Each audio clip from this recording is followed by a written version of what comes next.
Hello, सुरुलुलु, good morning. आपको बताती आ गई ठंडा। अब खाना होगा अंडा।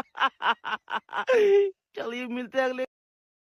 हे guys welcome to my mini blog. So मेरो आजको मर्निङको सुरुवात चाहिँ यसरी भएको छ। मेरो बहिनीले चाहिँ मलाई आफ्नो यो भिडियो पठाएको थियो गुड मर्निङको, अनि त्यो हेरेर चाहिँ यस्तो हाँसो लाग्यो होइन। यस्तो कमेडी भिडियो बनाएको थियो त्यसले। अनि आज चाहिँ बिहानै बिहानै मेरो बहिनीले भिडियो कल गरेको थियो, अनि त्यसपछि मैले उसँग कुरा गर्दा गर्दै चियाहरू पकाएँ, नास्ताहरू गरेँ।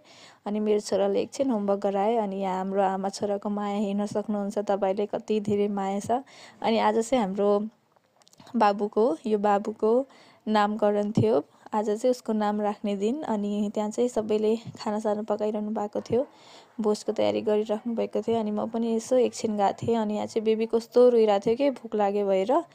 अनि त्यसपछि म चाहिँ रियान्सलाई रेडी हुनको लागि घर आएँ। अनि उसलाई चाहिँ रेडी गराएँ, तर मेरो रियान्सले चाहिँ आज जानु मन थिएन स्कुल। सो त्यसको अनुहार हेर्न सक्नुहुन्छ तपाईँहरूले। त्यही पनि उसलाई मैले रेडी गरिदिएको थिएँ। अनि रेडी गरेर चाहिँ म उसलाई स्कुल पुऱ्याउन गएँ।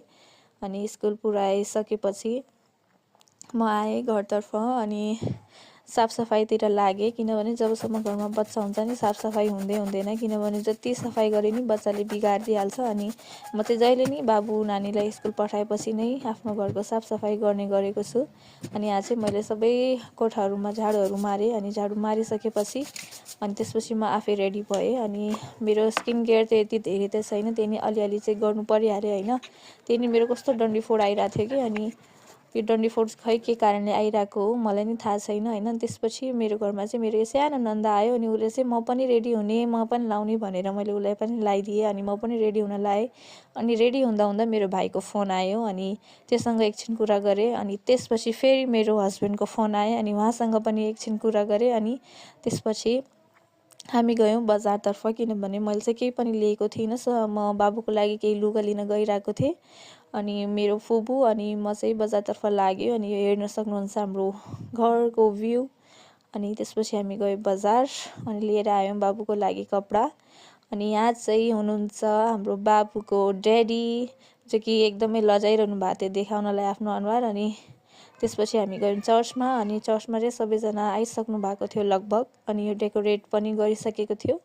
अनि धेरै डेकोरेट त गरेको थिएन, तर अलिअलि। अनि यहाँ चाहिँ बाबु एकदम मजाले सुतिरहेको थियो कि कस्तो राम्रोसँग। अनि हामीले चाहिँ केही भजन कोरसहरू गायौँ, भजन कोरसहरू गाएर अनि त्यसपछि प्रार्थनाहरू गऱ्यौँ बाबुको लागि। अनि बाबुको नाम चाहिँ के राखेको छ भने